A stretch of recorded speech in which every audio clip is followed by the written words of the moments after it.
Hello, friends. Do you have a moment so that we may discuss our Lord and Savior Minarchy? No, seriously, I'm just kidding. Hi, my name's Rick Robinson. I am the general manager of KLRNradio.com. We are probably the largest independent podcast network that you've never heard of. We have a little bit of everything, and by that, what I mean to tell you is we have news, pop culture, special events, conspiratainment, true crime, mental health shows, drama productions, and pretty much everything in between. So if you're looking for a new podcast home to grab a little bit of everything that you love all in one place, come check us out. You can find us on X under @KLRNradio. You can find us on our Rumble and our YouTube channels under the same names. You can also find us at KLRNradio.com and pretty much every podcast catcher known to man. So again, feel free to come check us out anytime you like at KLRNradio.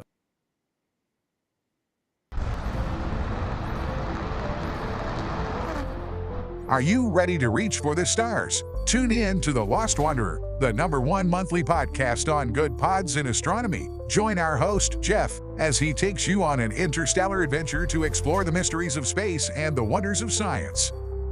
From rocket launches and distant galaxies to the latest discoveries in astronomy, each episode is a thrilling ride through the cosmos. Don't just gaze at the stars, come explore the universe with us. Follow The Lost Wanderer wherever you get your podcasts, and let's discover the stars together.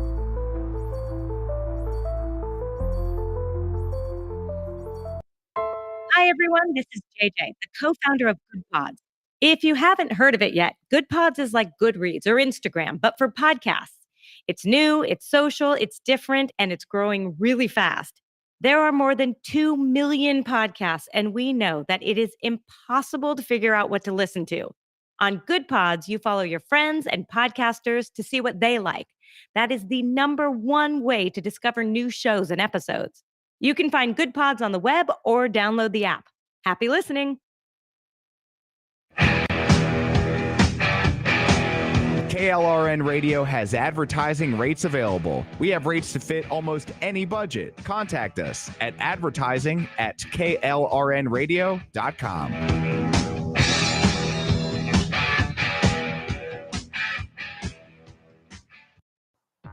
The following program contains coarse language and adult themes. Listener discretion is advised.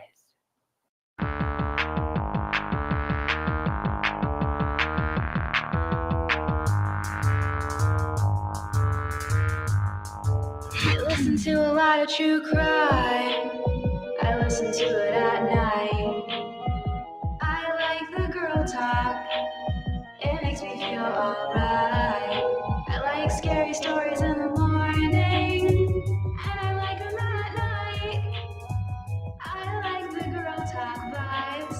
They make me feel just fine. I listen to a lot of true crime.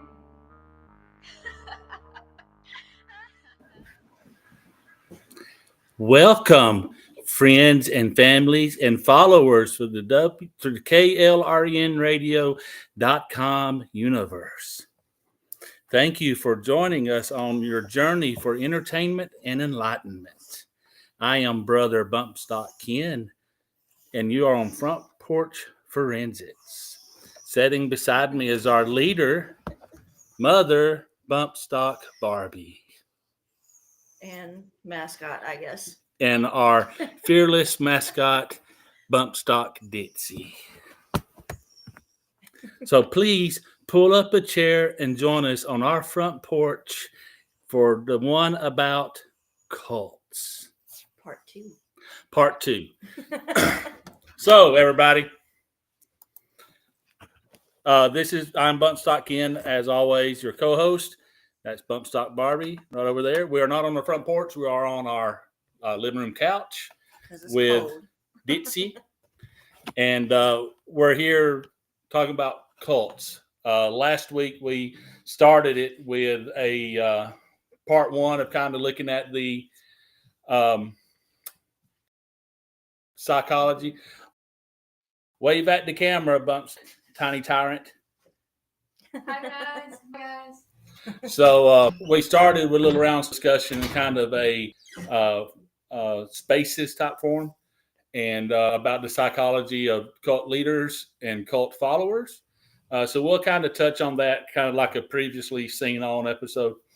And but then we're going to go into something that's pretty interesting. Like I said, this is Cults Part 2. And we got a pretty cool one, or I won't say cool, we got a pretty interesting one to discuss here shortly. But Yeah, because it's actually ongoing now. So yeah, but if you want to kind of catch them up on kind of what we were talking about last week. yeah, last week we touched on the type of person that would be a leader and the type of person who is likely to fall into that as a follower.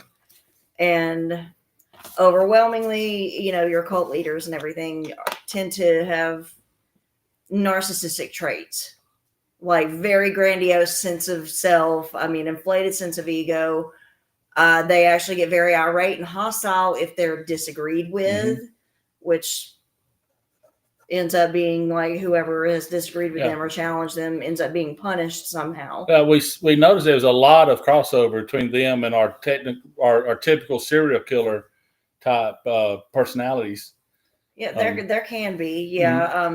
There seems like I've noticed when we was just kind of talking about it that it's like they're running neck and neck with the typical serial killer steps, and then like they'll be a little divergent, that they won't actually start killing animals or something. They're always that they almost get to that point, and then they just stop short of taking that next step to being.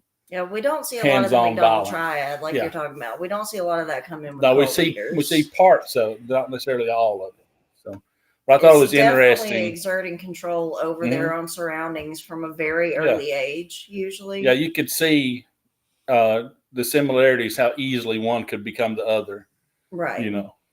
Well, and you get all these there. I mean, and in this series, we're going to cover a lot of these cult leaders who do end up taking lives. Like Jim Jones killed nearly 1,000 people. Like a third of them were children. Oh yeah. I mean, he manipulated them to the point that they actually took their own lives. But I consider him the actual murderer here. Yeah, situation. They say the same thing about Charlie Manson too. Yeah, I mean, he never killed anybody with his own hand. There's a case where I think he did kill somebody, but not through his cult. Yeah. But yet he's still responsible. Yeah, he's 100%. I think he was one of the only people to ever be convicted of murder that never actually, by his own hand, took those lives. Yeah, the ones that he was charged with. Yeah. Pam says hello. Hey, Pam.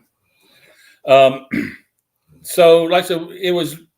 If you missed it last week, you can find it on some of the other platforms where you can get our other shows at the Spreaker app, we're on Spotify, we're on Apple, all that kind of stuff. Basically, anywhere you can get a podcast, you can go back and get those other episodes. And speaking of, you can find us here. Most of you will be following us live on X.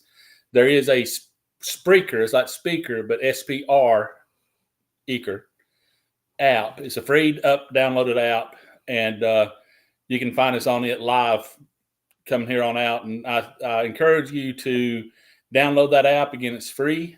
It plays just like any other app player would. And I think that's a good platform to not only find our show, but any other KLRN radio shows on that app moving forward. Just to clarify 2 points. One, Spreaker doesn't let us do live anymore, so your archives will be fine there. It's archives, okay. Yeah. Now, as far as easiest thing to tell folks, because this is what I tell everybody, if there is a favorite podcast app that you like to get your podcast from, and you go to look for this show and it's not there, email me, rick@klrradio.com, and we will get it there. But you should be able to find it almost everywhere. Awesome. That is the voice of Rick, who is producing our show, but it's Rick Robinson. He's also the president, I guess, of KLRN Radio. If that's not the right title, then I apologize. Grand Poobah, HNIC, all that shit. Yeah. He is a very benevolent dictator. Yes. So I joked about Bump Stock Barbecue being the leader, but he's the leader. So well, I'm at least the leader. Not during this 2 hours. But I don't want to watch on the shopping list. But Rick's got several shows that he's a part of, and he's got his own show throughout the week. You can find him easily on here or klrnradio.com. And if you're watching us on Facebook and everything, I usually tag him in anything we're doing. So you can find him through me too. Probably one of my favorite listens while I'm driving. I drive a truck for a living. So during the week, he's one of my favorite listens to listen to. It's kind of political themed, but he covers it all. The news of the time, the day. So yeah, great listen. Y'all should hear out the Rick Robinson show during the week. Y'all can find it. It's good stuff. But anyways, back to cults. We said we talked about the narcissistic side of the leaders. Do you want to say any more on that? We'll get back to that. I mean, I can just go through, like, I've got my books here. I've got this and my DSM handy. But I mean, I like this one because yes, it is just like it says, it's for dummies. Like it puts it in terms that every single person can understand. But narcissism is actually a recognized personality disorder. It is listed in the DSM-5 under different types of personality disorders, which kind of run the gamut. There's the paranoid, there's schizoid, borderline personality disorder, histrionic, narcissistic, and antisocial. Antisocial is most often associated with psychopathy or sociopathy. But, those are kind of outdated terms too. And narcissism, a lot of these personality traits share traits with each of the other personality disorders too. So it has to have a very specific criteria to be met to have a specific type diagnosed. But I mean, narcissism, everybody is, familiar with the lore of, where the term comes from, Well, the Greek god or whatever that saw his reflection in some water or whatever and became obsessed with himself. Narcissus. Yes. Again, very grandiose, a highly inflated sense of self, of their own ego and everything. The DSM, the diagnostic criteria is a pervasive pattern of grandiosity in fantasy or behavior and need for admiration, lack of empathy, which again, you see that with like the antisocial or even borderline personality disorder sometimes. It usually begins early in adulthood, which you see these traits come out through more the late teenage years into early adulthood, like in your 20s to mid 20s. It's when you really start seeing signs like this come out. They tend to exaggerate their achievements and talents. They expect to be recognized as superior, but without the commensurate achievements to go along with that. They're preoccupied with fantasies of unlimited success, power, brilliance, beauty, or ideal love. They believe that they are special and unique and can only be understood by or should associate with other special or high status people or institutions. They require excessive admiration, which again, you see that predominantly in cult leaders. They need that. There's so many of them that present themselves as a messiah in a way. They need the worship, the adoration, the sense of entitlement there, interpersonally exploitative, which we see that a lot. They exploit their followers for their own gain, like to achieve some need within themselves. There's empathy again, often envious of others or believes that others are envious of them. And the arrogance, basically. That's kind of the diagnostic criteria there for narcissistic personality disorder. And I think that's the overwhelming thing that we see with cult leaders. Mm-hmm. Yeah, I don't know any that wouldn't fall into that category. Yeah, any leader like I think that's.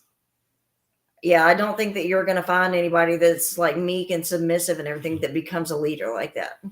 No. That we found those type of personality traits in people that are in businessmen and in politics and stuff as well. So I thought that was interesting how that dynamic cross those lines as well. Yeah, like you I know? said, there's a lot of overlap with a lot of Mhm. these personality disorders. Like certain traits that you see in one often show up in one of the other ones too. Mhm. But you have to kind of look at it as a whole to get a specific diagnosis. Yeah. I mean, they can share one or two traits from multiple personality disorders, but not actually have a personality disorder. Mhm. So, I mean, that's why, to me, that's why psychology is so fascinating, because there's so much nuance to Right. it. Because every single person is different. Like, no two people are exactly alike.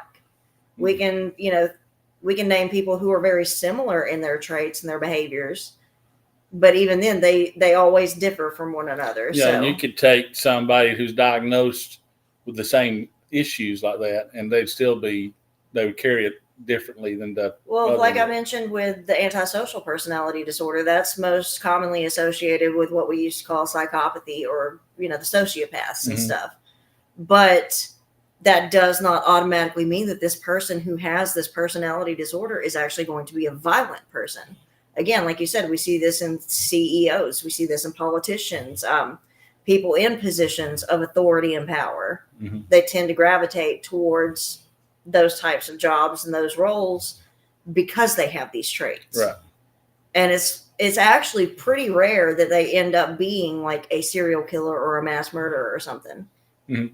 Yeah, I would like to actually see the percentage breakdown on that, because it's got to be minuscule. I want to say the last time I looked it up, at least as far as antisocial personality disorder, it was like 1 or 2% of the U.S. population. Yeah, and then even less than that would the turn actual evil. violent ones. Yeah, I would like to see, because I bet it's less than 1% of that percentage that would actually becomes violent. I bet it's Right. extremely small number. Yeah.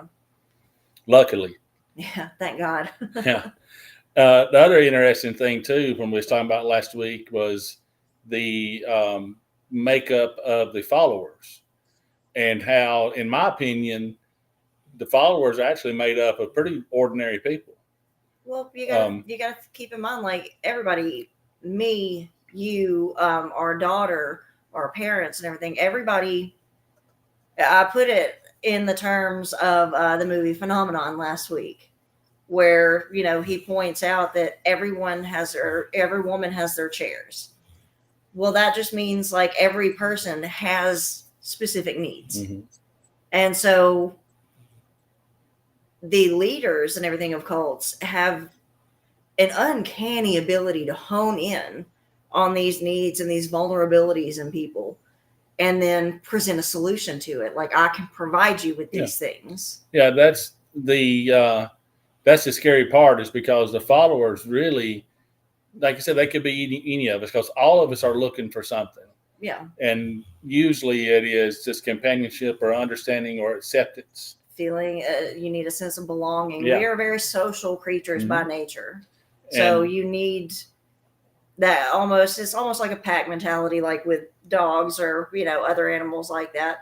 You need the solidarity and everything within that group. That Mhm. sense of identity comes from a group. Right. And then when these cult leaders, they, like I said, they hone in on that, they prey on that, they know how to manipulate that to bring those followers in. And again, it's set that eerie how in tune they are with this, how they're able to pick up on this and perceive it so easily in other people. Because yes, I mean, they will lock in on that immediately. Yeah, I think, like I said, I think it's a lot of it is all of us have that common need. Again, everybody has their chairs. So they can lock in on that and find it. And they may have let's say they have a meet and greet, and they invite 100 people in there, and they get 3, then that one starts spreading from there on out. But they may not have a 1% success rate, but then that 1% has another 1% success rate, and so forth. It's a snowball effect almost. Right. Like, it will continue to pick up momentum and pick up followers as it goes. Because again, word of mouth. You've got this one person who might have been unhappy with something in their life, and suddenly everybody around them realizes that they're happier, that they seem more fulfilled and everything. So they start asking them about it, and then they realize, well, hey, maybe this is something I should look into too. We talked about it. It's also very similar to the Stanford. We talked about with the Stanford prison experiment. If you get that first person to agree to something, and then they do it, then the people that's around them is going to like, well, they did it. It So makes it easier for them to they're accept going, it as they're normal. going to move in and start accepting it too, because, well, I don't want to be the odd man out. These three people's already said yes to it, so I want to fit in. They said it's okay. They're doing it. So that person moves in and they start doing it. And then before you know it, they're giving their wives up and getting circumcised and castrated and stuff. Yeah, So, I mean, and it actually is amazing. Like, we will, as this cult series that we're doing continues, there actually is one or two that I'm going to go into that were led by women. And overwhelmingly, there's not a whole lot of sexual abuse that goes on when it's run by women. We see that more often when it's the men who are the leaders. well, It's also a way for them to keep control. yeah. Well, that when the cult leader's a woman, she has a headache a lot of nights too. So that's why you don't see that happen. But I mean, she will have her men, that belong to her basically, and they're really the ones that dole out the punishment physically. Yeah, and then often they are rewarded. Mm-hmm. So, I mean, we do see a lot of that, but it's just, I don't think it is as prevalent as it is when it's a male leader. That'd be interesting. Well, when it's a male leader, just about every time, that's what it turns into. Yeah. I mean, it finally goes down that road just about every time. I'm sure there are some exceptions, but I say, and it doesn't stop it. Like, it's not just the adult females, the adult women. I mean, it's very often they get the girls that are younger, and yeah. As long as, I think it was like David Koresh or something in Waco that like was basically saying, like, if they're able to have a period and everything, they're a woman. Mm-hmm. And that was his justification. That's how he rationalized that in his mind. I mean, that's a common thread in a lot of people that feel that way too. I mean, and that's not necessarily abnormal, because there still are a lot of cultures and societies across the globe who, once you hit puberty, you're either a man or you're a woman at that point. Doesn't matter how old you are when you hit puberty, that's that milestone for them. But it's the way that it's warped and twisted with a cult leader that's the problem. Like, right. And it's that same, I think that falls back into the cult leader owning everything, having to take ownership of the people as soon as he can. Yeah, exactly. It is more, I think, about power and control, just like any kind of rape is, than it is necessarily about the actual act of sex. Yeah, I don't think, I'm sure some of them is about the act of sex, but when it comes to that kind of stuff, I think it is just mainly dominance and meet as soon as you can. Well, because keep in mind, like, their minds are they're still forming at this time. These are, the very formative years for a child. So the earlier you get them, and we actually do kind of start seeing this in like the indoctrination in academia with the left and everything. That's the reason they're so mad when like certain books are banned from school libraries, because it's not about the book itself necessarily. It's just that they want to be able to control the information. Yeah, and the younger they can do it, the better. Yes, because then that way they grow up thinking that this kind of thing is normal. So it's very, very hard for them to get out of that mentality as they get older. Right. Which, I mean, to be fair, that's a kind of the mindset on pretty much anything when it comes to teaching the next generation, if you will. I mean, it's like parents, like we do with our children all the time. Like, we raise them in the ways, the values and everything that we have, and we hope that they maintain those values throughout their life. Even in nature and animal kingdom, they start immediately with the young. Yeah. Because they know, the earlier you start, the better. That's how you imprint that onto them. Yeah. That's exactly what that is the imprint. But the thing with cults and other nefarious type people, it's always a perversion of some sort. Yeah, it's an abuse of that ability, basically. Which, I mean, that's what terrifies me, especially about a lot of the cults that we are going to talk about on down the line, is because they do seem to target children overwhelmingly, or the younger people in the group. It's it's a lot harder. The ones that you see leaving are the older adults that are able to recognize, hey, this is, there's something not right about this. We need to get out of this. Yeah, and I think that's another reason these cult leaders like to breed new followers, is because they got them from birth at that point. Yeah, exactly. Which is absolutely terrifying. And we're going to kind of see this in the case that we're going to be talking about tonight, because we actually are seeing this kind of ideology being presented to children younger and younger and younger. Yeah, tonight's case or discussion, I guess, is disturbing to say the least, but it's actually goes hand in hand with a movement that has been crammed down all our throats for the past 4 years, especially. I say it's really ramped up the last 4 years, And especially under Biden. And if you look at the past couple of years, you see the violence in this particular group really spiking. Well, we did that episode not long ago where we talked about how, like, the rhetoric and the ideology and everything that we're seeing from leftists and Democrats and everything is actually causing people that are already kind of on the edge mentally, like they've got some issues going on. Mm-hmm. And now we're seeing them act in increasingly violent ways. Like we had that murder-suicide just a few months ago where this man was absolutely convinced after Trump got elected that we were turning into Gilead, and he killed his wife, 2 of his sons, or a stepson at least. One of them was a stepson, I think. And then himself. Right. To save them from this. Mm-hmm. Which is absolutely terrifying, because we are seeing a rise in mental illness. And I think that kind of this ideology that's pushed so heavily by the left is almost preying on these people. I think that in a way they're almost hoping that these people are starting to act on those views. Yeah. And now with this case tonight, I mean, this is something we mentioned. Like, we are going to see these types of people do these things now. Well, I think you mentioned the mental illness part. I think that in the 80s, when they started changing the rules when it comes to mental illness and the way we approach it, I get that what they was trying to do made sense and a up with people type attitude, but the reality, and yes, there was some things that needed to change in the mental treatment of people with mental disabilities and issues and stuff.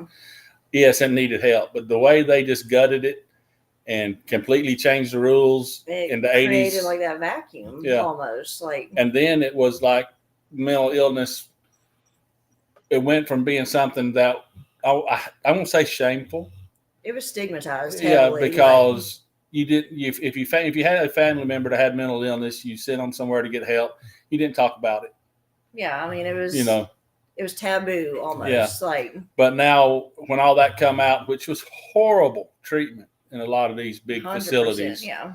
And there was a lot of abuse. Yeah. And it needed to be fixed and addressed and taken care of. But they done such a ready, shoot, aim mentality of it. And they started changing the way we talked about it and approached it to be a little more dignified and acceptable and all this stuff, which needed to be addressed. But again, they take it so far. And I think that is what really started. Now you see it becoming trendy. Yeah, I think that's when it really started, is changing the mindset on mental disabilities. And then throughout the years, like you just was saying, it's become trendy to be number one, become trendy to be a victim. Right. And then they decided, well, racism is really not that big of a deal anymore. So we're going to have to start cranking that back up and making racism something big so we have more victims. But in the meantime, let's create some more victims with the mental illness people. And it become a trendy to be a victim. And then the victims rolled into, oh, well, I'm gay or I'm trans or I'm bi or whatever. Therefore, I'm a victim now.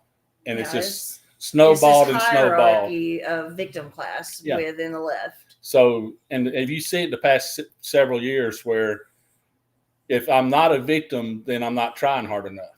because that is apparently has It's a become status symbol now. it's that thank you, Yeah. a status symbol to be a victim or something. Yeah. It's almost celebrated to be a victim. And I mean, that's ridiculous. I've posted before. I mean, because I've been diagnosed with generalized anxiety disorder. Mhm. And I have to take medication for that every day. Yeah. Because I have tried literally everything else and nothing has ever. Everybody goes through that. Everybody experiences anxiety, like the way yours is. So it actually becomes a very, very big thing. But now that it's become trendy, like it's not really like an illness anymore. I have just become this kind of like geeky chic person.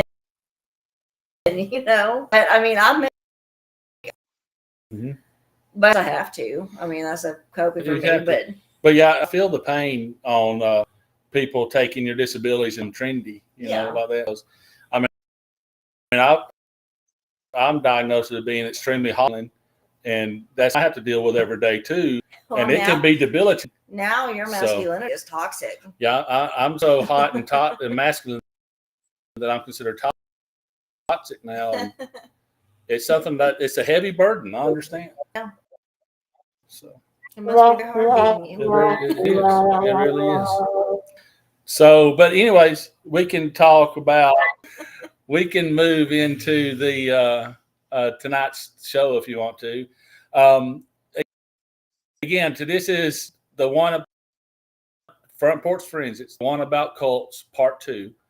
Tonight, for the rest of the evening, we're going to talk about a cult that is active.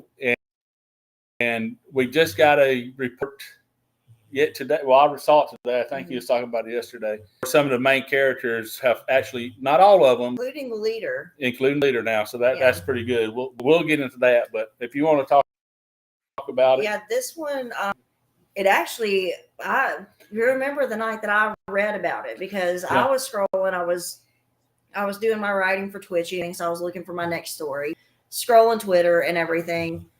And I come across a New York Post article written by Andy No, who is Mr. Andy No, NGO, over on X, and he has been covering this extensively.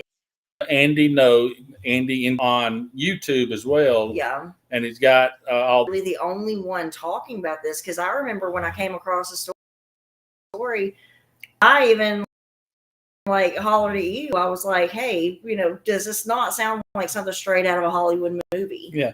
So do you want to introduce him? Do you want to play that first video first and just let him do it?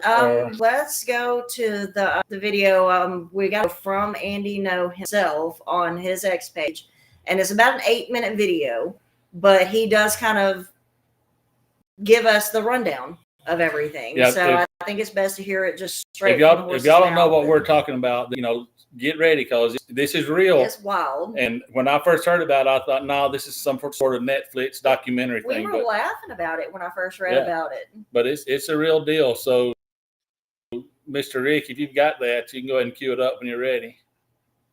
Give me just a second, because for some reason everything hiccuped, but it'll take me just a second to grab it.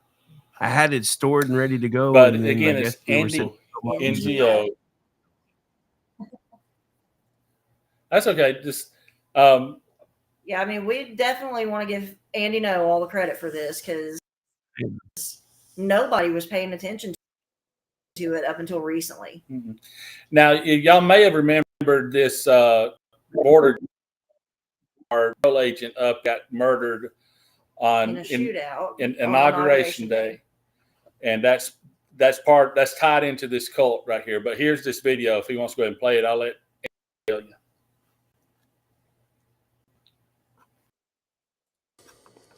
Hello, this is an update on the Trans Terror Cult group. Ladies and gentlemen, they got him. The leader of the group, Jack Z's Lesota, was apprehended alive in Western Maryland on the 16th of February. He was found with Michelle Zajko. The two of them were armed and they were in their box trucks. And a third member named Daniel Blank was apprehended as well. According to the charging document, the three of them drove the 2 box trucks onto a man's property in western rural Maryland and asked if they could camp out on his land for a month.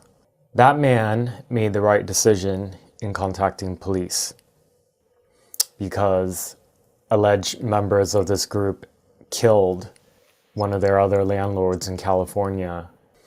So when state troopers responded, Daniel Blank first complied. He was in one of the vehicles, and one of the state troopers stayed with him. And Zajko and Lesotho were in another box truck, and they refused to follow orders to come out. And eventually, as the commands kept escalating, they did come out. Zajko was observed with a firearm on her belt, and she also had ammo. Both of them refused to identify themselves. They were told that they were on trespassing on private property, and they were hoping to just be let off and go. And perhaps under most circumstances that would have happened. But the FBI is finally on this case. And so there were internal notices that were sent out. Law enforcement across the East Coast in particular were on notice that there were members of this group who have been at large ever since the FBI began investigating following the deadly shootout in Vermont in January. Michelle Zajko refused to comply, to put with her hands behind her back, and they were taking them into custody because they wouldn't identify themselves. I'm reading through the court documents. Zajko was taken to the ground and arrested. All 3 of them were taken in. And you'll see in the booking photos that Zajko has drastically changed her appearance. I've spoken to a source who knew where she was living before she went to Vermont, before the shootout happened. She, Jack Lesotho, Felix Ophelia Colt, who's the German national that died, and the Seattle woman named Teresa Milo Youngboot. The 4 of them were living together for months at Airbnb units in Chatham County, North Carolina. That's exclusive to my reporting. Michelle Zajko appeared to pretend to be dead in her booking photo, which is something that you may remember that Jack Lesotho did a couple years earlier when he was arrested. According to court documents, they gave aliases, refused to give their real names, and they were conclusively identified through the internal identifying documents that the FBI had given out to law enforcement across America. It's difficult for me to state how relieved I am at these arrests.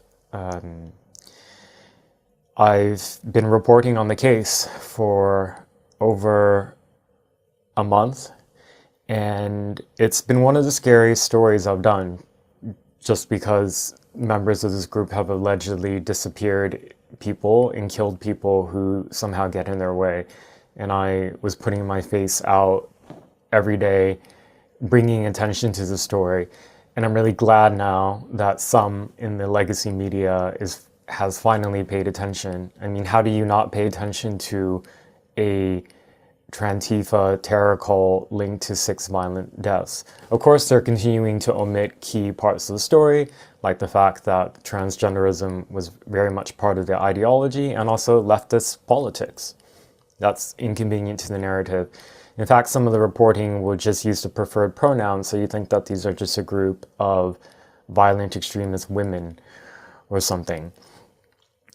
I can also give some exclusive details of what happened at the court hearing that happened on the 18th of February. This was their first court appearance. Some key notable parts. Jack Lesotho at one point said that he proclaimed his innocence and questioned why he was even there. He didn't believe that he should have been apprehended at all. Michelle Zajko at one point had an outburst when her public defender misgendered her. Michelle Zajko is a biological female and identifies as trans non-binary and uses they, them pronouns. She was misgendered as he in court. All three of them were denied bail. And actually, I was kind of holding my breath because they've been initially charged with essentially nonviolent misdemeanors in Maryland. Firearm offenses, trespass, obstruction, resisting arrest. Normally on those type of charges, particularly in Democrat states, you just get let out, released on your own recognizance. You just sign a statement saying you'll show up to your next court hearing. There's usually not even a bail. However, because the FBI is finally aware of this case and has been aware of it now for a few weeks, all three of them were denied bail. But this is not the end of the story. There is an upcoming trial for two of their members in the Bay Area, California, in early April. And this is the trial that's in jeopardy because the victim in that case, the 82-year-old man, Curtis Lind, was assassinated last month. And he was the only witness to the attack that happened several years earlier. Also, there are other members of their group who are at large for reasons we don't quite know. They may have left the group. They may be off the grid because there's a lot of law enforcement focus on the Zizians right now. And so this story is still developing. I'm very committed to it. And thank you for your support in reading my reports, in following my Twitter posts, my X posts. If you like this type of original reporting, you want to support people like me, it's a lot of work, it's a lot of time to dig through court records, to request court records that span multiple different jurisdictions. So it's a whole patchwork of trying to piece this together. If you want to support my work, subscribe to me on this platform. And my website is www.andy-ngo.com.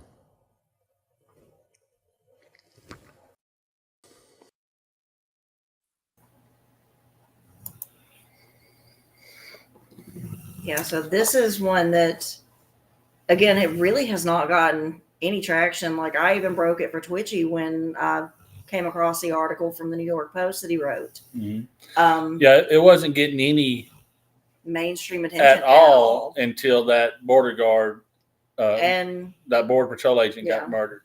And again, that murder was on Inauguration Day. Mm-hmm. Like, the border patrol was just trying to stop the car, and then they opened fire on them. Yeah, the Canadian national that got killed. It was a German national. German national got killed, and they think that they was going, and this is just speculation, and because there's no proof of it, they think they was making a run towards that border because that German nationalist was illegal. I think they were here on an HB1 visa or whatever it is. And all that had run out and was illegal. And speculation is that they was trying to get that German national across into Canada, across the border. And then Border Patrol tried to stop their car and everything, which is when they opened fire. And again, that happened on Inauguration Day. Yeah. But even then, when I first read the story, I had not heard a peep about it. And I follow pretty closely with the news and everything, but there was not a word about it. I didn't see it on Fox. I didn't see it on CNN or MSNBC or, any one of the alphabet soup agencies. You did not hear about this. And I think it is because, and let me see if I can phrase this right, because there's a lot to it. It is a militant leftist transgender vegan cult. Yeah. And they call themselves the Zizians because Jack Lasota, the leader, went by the name Ziz. Ziz, yeah. Which to me is one of I think that's incredibly stupid. But these are also people, they actually did have some that I think identified as like the Zer, the XE or XER, you know? So I think that's absolutely ridiculous. But these are actually alarmingly well-educated people. Like overwhelmingly, there are some of these people that have gone to like technical schools. I can't remember if one of them was at MIT at one point. Oh, but I mean, these are highly educated people that are in this cult right now. Well, you know, college is an indoctrination in the most part too nowadays. And I'm wondering how many are transgender or anything. But like, okay, Michelle, one of the ones that was just arrested, it was her parents. And guys, I'm just doing the best I can with pronouns. Y'all know me. I'm not going to misgender these people. And when I say that, I mean I'm going to actually appropriately gender them to the best of my ability. But for the most part, like I'm just going off names. So in general conversation, it's going to be he, her, yeah, I mean, whatever. So we'll get it wrong here and there just in conversation. Yeah.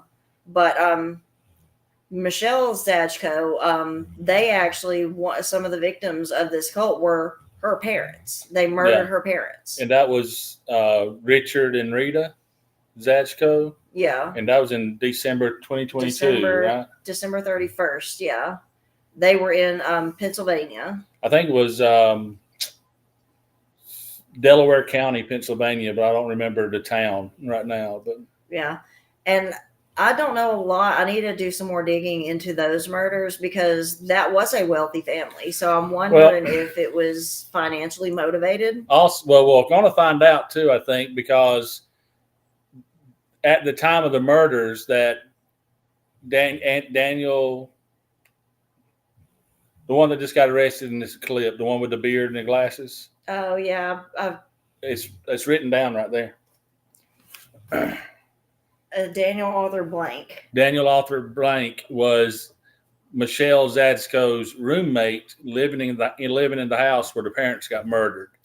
So they were looking for not only Michelle, but this Daniel kid too as a primary suspect in those murders.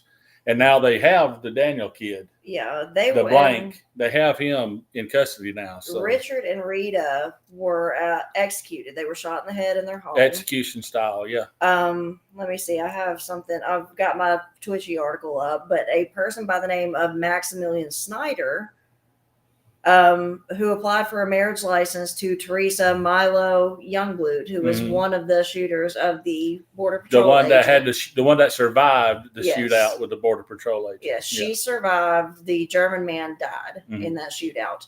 But this Maximilian Snyder, I think, was actually connected to the purchase of the gun that was used there, because that's how they tied the Border Patrol agent's murder to Richard and Rita's murder, because it was the same gun. So there are a lot of moving parts to this story currently, because again, this is happening right now as we speak. Yeah. I mean, these people, they've got court dates and everything. They've just been arrested. And you saw Lesota, Ziz has apparently a really bad habit of faking his shots. Well, he had been arrested before on some trespassing charges earlier. And he faked his death in his mugshots for that kind of stuff. He was arrested and then released back on his own recognizance. Yeah. And then before his trial come up, he died in a boat accident. Him and one other guy died in a boating accident. So they are known to fake their deaths to apparently not very well to get. They said that he was seen several times after the fact. Let's say if you're gonna fake your own death, I mean, I'm sorry, you got to drop off the face of the earth. Like you got to completely change your appearance. You got to do all this kind of stuff. Like the group was living off the grid, kind of, because what they would do is they had these box trucks, and I think there was a picture of one of them in the video. But they had the caption superimposed on it because they were using Starlink for their internet. Yeah, they had these box trucks, like U-Haul style, big box trucks, and they would retrofit the back of the truck for living off the grid, and nothing luxurious. They had some places to sleep. They had big containers full of water that they would used for Basically have bathing and The things. bare necessities. And they would go to these campgrounds. They would go rent parcels of land, and they would just park these trucks on that land, and they'd live out of these trucks. Now the trucks had some solar panel arrays for electricity. They had Starlink mobiles for internet. So I mean, they had luxuries when it comes to that, but they were technically off the grid type people. You know, that's how they got around and was staying under the radar. And that's where that 88-year-old man. He was 82. Curtis Lind was his name, And that's where- Vallejo, California. Yep. And that's where the Bay Area, and that's where he first comes into the story, because back He was basically a landlord. 2017, wasn't it? He had he had rented this Zizian group some land, some property for them to set up their camp. And he was on record saying that he had a bad feeling about them, but he was going to give them a chance, you know, because they were all young. And up to that point, they hadn't heard anything. So he's going to let them stay. Well, complaints come up, the terrible smells from the area. And they hadn't been paying their agreed upon rent to him. So he went down to basically evict them. And then either that same night or the following day, he was attacked by two of them with a sword, and they cut him up. I mean, they messed him up real bad. He lost his eye. I saw like just a quick glimpse in the video by Andy No. He showed the hospital photo after that initial attack. Now, Curtis survived that attack. Yes, he survived that attack because he carried a handgun on him. And he was able to make enough distance between them that he was able to open fire on them, hit one of them, and then they got away from there, and they packed on up. And they left his property at that point and disappeared again. I think the one he shot, he killed, if I remember right. But it was all self-defense. Right. But he survives that, files his report. Two of them get arrested. That case they was talking there at the very end. They get arrested, and they're actually in custody now, waiting their trial in either March or May. And he was said to be the key witness in that trial. Not only was he the victim, but he was the only witness to it. And he was willing to testify against them and everything. And on January 17th this year, they actually, another member of this alleged cult and everything, actually attacked him in the street and killed him. Yeah. They assassinated him in the street in California. So and you can say whatever you want to, whether it be revenge or whatnot, but it was to keep him from testifying. 100%. Yeah, I mean, his scars and everything, like the photos after the attack and whatnot. I mean, now these people are going to have like murder charges against them because the man is dead now. Yeah, for sure.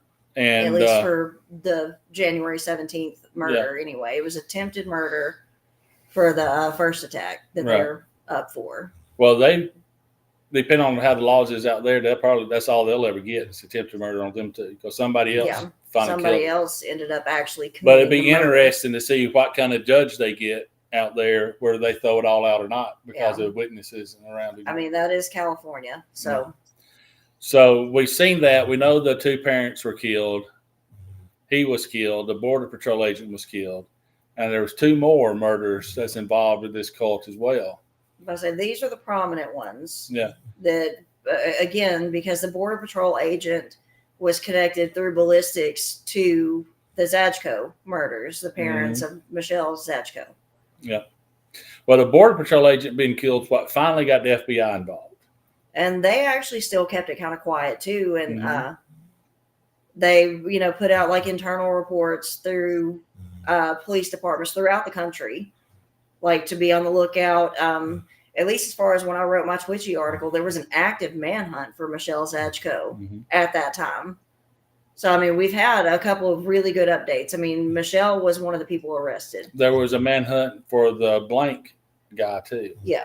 And yeah, I mean, everybody that was this a known associate of them, I think that there was just kind of a blanket. And the leader, Ziz, there's a manhunt for him too, because when the FBI got involved, they followed up on a lead in North Carolina to one of the campgrounds where they were set up, and they actually saw Ziz, the leader. Yeah. Jack Lasota, I think. They saw him, the leader, there. They wasn't able to apprehend him, but they made a visual sighting of him, and they realized at that point, hey, dude's still alive. We have visual confirmation, so they upped the manhunt on him as well at that point. Sorry, I'm trying not to laugh because she's like snoring a lot. Yeah, our Ditsy, bump stock Ditsy there, she's all stretched out, enjoying the show. And if y'all can hear her snoring, we're sorry. She's quite loud with that. Yeah, she's a lady.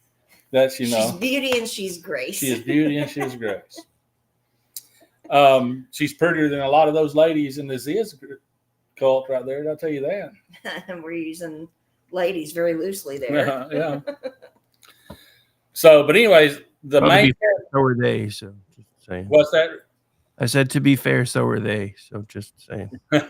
Yeah, that's true. Yeah, Michelle actually, I think Andy says biological female, but she identifies as trans non-binary. Yeah. Whatever that means. Same thing with the Arthur Daniel Blank. Yeah.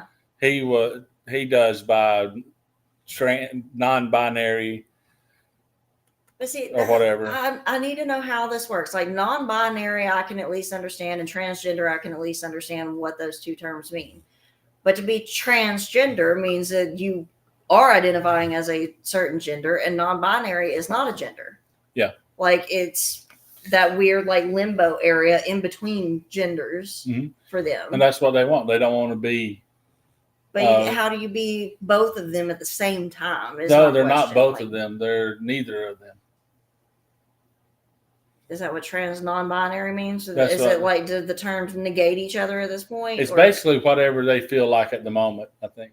That when they get to be trans non-binary, that means they're open to be offended by either way. You tell them. They have the right to yell about either way. Yeah, about any of it. Yeah. Okay. It's just whatever they feel like at the time. You can't be making logical. Let's say I'm trying to apply logic to something that is not logical. Yeah, you're trying to put sanity to insane people.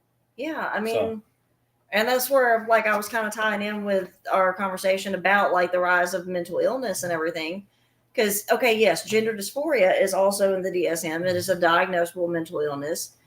And not every person who suffers from gender dysphoria ends up being transgender. But the way that used to work was if you were transgender, you did suffer from gender dysphoria. Mm-hmm. But now you don't even have to have gender dysphoria to identify as trans. Mm-hmm. Like they are turning everything. It's newspeak from like 1984. That's exactly what it is. Newspeak, double speak, because you can say one thing and then mean the entire opposite of it now in their minds. And I can't make sense of that. Well, since you're bringing up books, it's in the Bible too, where all things that are good will be called evil, and all things evil will be called good. They're gonna twist it around. Things that are pure will be perverted, and that's what's happening. It's not just in this particular case with transgenders or whatever. It's across the board. That's what's going on. I mean, you look at traditional. We can look at just about anything going on in the world. Yeah, today. Traditional marriage and stuff is shunned now. Yeah, the nuclear family. They're the whole communist socialist left is trying to dismantle the nuclear family and destroy that whole dynamic and everything and rebuild. So it's a celebration of perversions is basically what's going on. But I mean, yes, I would say that these people definitely are mentally ill, but I don't think that they actually any of them have gender dysphoria. No, I think what's going on, like you're hitting on it too, which I was eventually going to bring up, is the trendiness of it. Yeah. I think they're It's a way to playing. stand out and be They're different. playing their part. They're getting that attention that they want. Yeah. You know. I mean, it kind of goes back to that old cliche. Even negative attention is attention, and that's all they're wanting is attention. They don't care if it's positive or negative. Well, it's to the point it's been celebrated for so long. This escalation of insanity, what's going on, and the acceptance of it, has got so popular and accepted now that nothing's taboo anymore. And that means to get that next level of attention, they have to ratchet up one more step. And it's a continuing escalation. I don't know how much further we can go, honestly. Yeah. You know. And this also ties back into cults, like trying to reach the younger generations at earlier and earlier ages, because now we're seeing, those books that the left is screeching about, oh, they're banning books and everything. No, we're banning the books that are like teaching children how to masturbate, teaching them how to perform oral sex basically on dildos and everything for a transgender person. And, all these just hedonistic, like unnatural things, they're trying to normalize that now to children. And they're also teaching them how to hide those things from your parents and your guardians as well. Yeah, exactly. To do it in secret, because your parents and them, they wouldn't understand. They're the bad guys. Yeah. So. And I mean, that's something like we've even told the Tiny Tyrant, like if anybody is telling you to keep something secret from the people you're closest to, whatever they're trying to tell you to keep secret is not good for you. Like, it is unhealthy. It's not going to be anything that is ever good for you. Because if it is something good, you should be able to talk to the people you're closest to about it. I mean, God forbid, if she ever did come out as like transgender or something, no, we're not going to enable that. We're not going to hate her either. But we are going to get her the necessary help. Yeah, we're going to treat it for what it is. Right.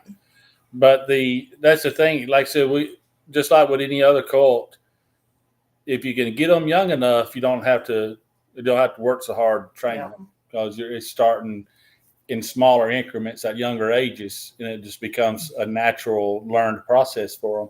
And that's what we're seeing with these story times and libraries and these books like you're talking about and stuff. And you can see it working out in this cult that's going on right now. And I think it's a movement that is demonic and at the level of and I'm not trying to be edgy or anything using that word. I honestly think it's to get to the point of being spiritual warfare happening to our kids. We've talked about our faith quite a lot on this show and everything. Like, all y'all, it's no surprise, I think, to anybody listening that we are devout Christians. So yeah, I mean, stuff like this is in our minds 100% demonic influence in the world, because the Bible does say that Satan has dominion over the earth. So this just kind of is a natural progression of things. Yeah, and it's hard not to get depressed or feel anxiety over what we're seeing, because of our beliefs and because of the things that we know is coming. We know it's going to get worse. Now, we'll take times throughout the next few decades or whenever the end time is where it will seem better, things will slow down, but it will come back and be worse again. And it's going to continue to get worse as a whole until it's over with. And but luckily we read to the end of the book, so we know it's going to turn out all right. But again, it's ugliness. You see it happening at the most innocent of us, being children. They always seem to back after the children. Yeah. And that's just because that's the most pure thing, and evil hates purity. So it needs to warp it, to destroy that purity, that innocence. Yep. And I mean, that's what terrifies me. I mean, we're parents, and our daughter's a teenager now, which is a rough age for any kid. Because, I mean, you are kind of coming into your own. You're learning who you are and, like, trying to find your place in the world and everything. And we're, it's terrifying to think that how easy it is for someone, her age, 15, 16, the 17, on up into early adulthood and everything, how easy it is and tempting to listen to this ideology because they package it very nicely. I mean, it's very well marketed. I will give the left that. It is very well marketed because they're saying that if anybody rejects this type of stuff, like we reject the idea that somebody can change genders, because I'm sorry, you just can't. But now they're saying they hate you when they say that. They want you to die. They don't want you to exist. Yeah. That's extraordinarily appealing to very young, malleable children. Like, because nobody wants to hate anybody, to want to kill anybody, unless you're just warped that way anyway. So yes, this is very, very well marketed. Well, you've seen it in politics too. You see people caving all the time because they don't want to be thought of as mean. Yeah, and it's because it works. People don't want to be thought of that. That's what I've always said. Donald Trump is obviously the most hated Republican, I think, in history. But I think I could, he never was, and he's really not a conservative. Whole different issue though. But I've always said that if I were to go into politics, I would probably be the second most hated, because I'd flat out tell them, you're going to call me a racist anyway. You're going to call me a homophobe anyway. You're going to call me a transphobe anyway. So I'm just going to do what I have to do, what I got elected on. And you're going to go ahead and say all those things anyway. And that's just going to be it. And refreshingly so, I've seen a few people in Congress and in the House and even local level finally just saying, enough of it. Yeah. You're going to call me this anyway, so I'm just going to own it. My favorite one to date was that clip of Matt Gaetz or whatever, when I think it was a female reporter asked him, like, what would you say to the people who are going to be offended by that? And he just shrugged and said, be offended then. So, yes, that's exactly the mentality that I wish more Republicans would adopt. Okay, you're going to be offended no matter what I do. So just go ahead and be offended. That's not my problem. Right. But politics, like circling back to the cult thing, I think nowadays politics is the most mainstream cult there is, right or left, because there are fringes on both sides that it is extraordinarily cult-like. Right behind college football, I agree. Yeah. I mean, they're just those people that they turn this into like the center of their existence. This is their core identity, is like this small, like, niche group. But I think politics, and again, on left and right, kind of exploit that. And they want to keep it going. Oh, yeah. Yeah. So, I mean, we're seeing that so much more these last, like, decade, at least, especially. Or maybe it's just, with the internet and everything, maybe it's just more visible to us now. Because I'm sure this kind of dynamic existed before the internet.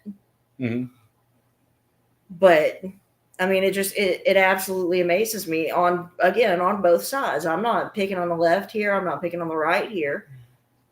Because I can show you, like, you got the cult Trumpers over on this side. And then you've got these diehard leftists on this side. The vote blue no matter who. Yeah. People. Cult mentality on both ends, and all the rest of us, like, here in the middle or even kind of on those outside edges, we're all like the normal people saying, what's wrong with you? Right. And just to balance it out, there's a lot more on one side than there is on the other. But it is on both sides. And like, I know earlier we was talking about Donald Trump. I think he could be a cult leader if he wanted to be. He is very charismatic. He has the personality for it. Yes, so. He is. I'll go ahead and say it and probably piss off some diehard Trumpers, but he's very narcissistic. Well, yeah. I mean, he always has been. We knew this about him ages ago. Yeah, I voted for him, and I think he's who we need in the office right now. I'm not mad that he's a narcissist. It works. We need somebody like that right now leading the party. Because, I mean, he is the one right now saying, you know what, just be offended then.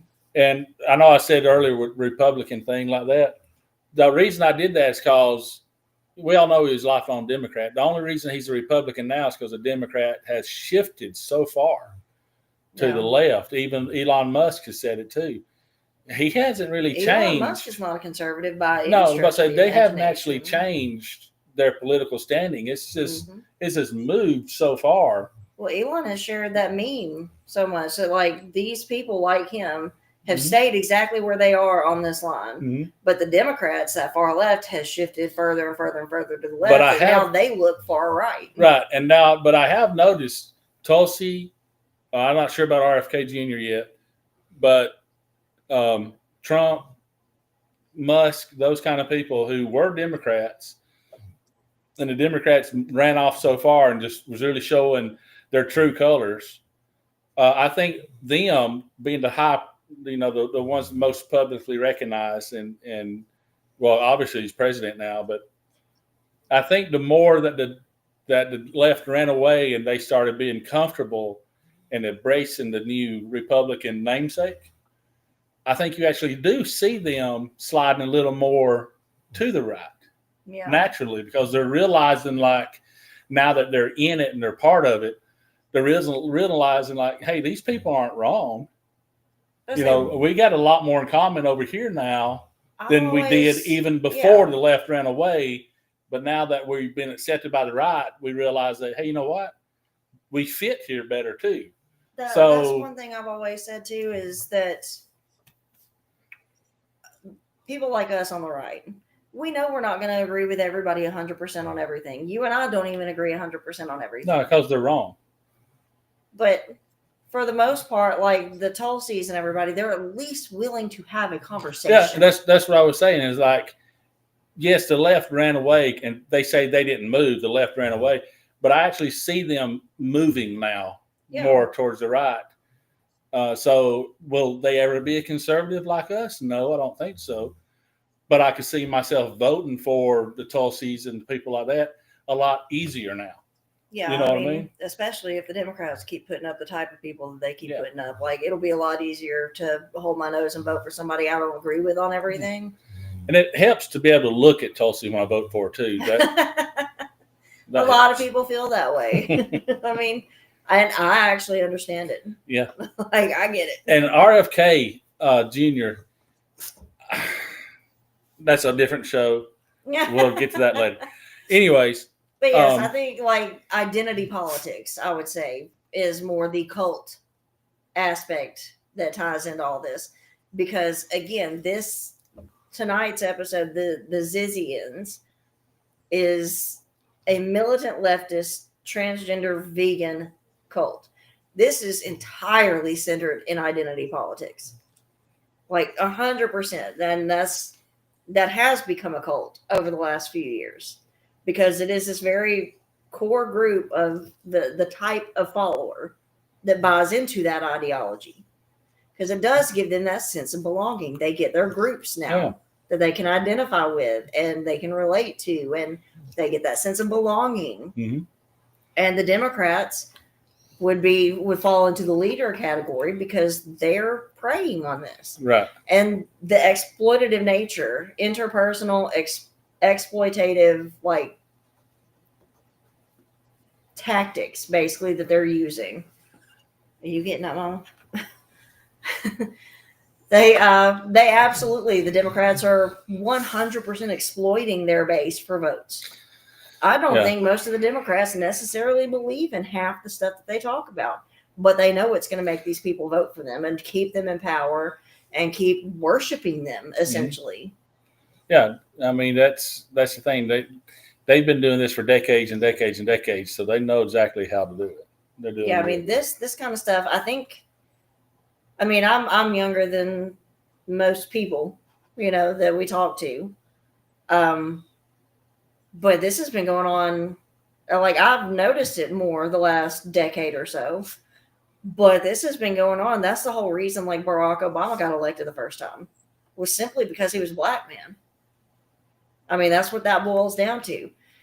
And I think there's game plan with Kamala too. They wanted a black woman, black female. Yeah. Are you leaving me now? You getting up, dog? I'm covered in fur now.